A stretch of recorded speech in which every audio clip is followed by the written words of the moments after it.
Su Castello di Verdio, Scattedo e Cadio a Verona, in sa contesa con Sellas. I giocatori da Zema antiposto imparano sciacco umano de Bocciasa, chi vorienta fai pregei, sostenitori si sardos, accorraus in atto su bentegodi.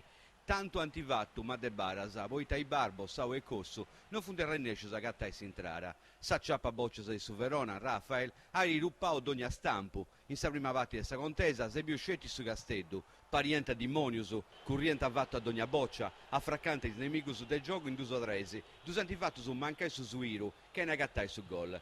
A pago su Verona si è piccato confidenza e ha ricominciato a comandare su gioco. Due volte ha ripicato sa tresta di Sintrara Casteddaia, prima con Jankovic e Pusti con Toni. Quando variare che doppiara a Cabaghen a gol, e sta arrivata a fusilare da Taxidis, che ha risturato ogni pretesa dei Sossardos. Una rattrocia che pizziara, in modo che la vettaia su De Giannori su mese le ramini così scabulli, ai Cizè mantenere ridotto su tempo su chi srepidi, poi a comprendere chi roccherà a tecnico rubono e che non c'è da arroppai, non si gasta in faccia a niscionoso. Può andare innanzi, si ciori gamba, coro e pistocco in bertula, come in Arara, sale di cosa mia, quando vemo Piccioccheddo.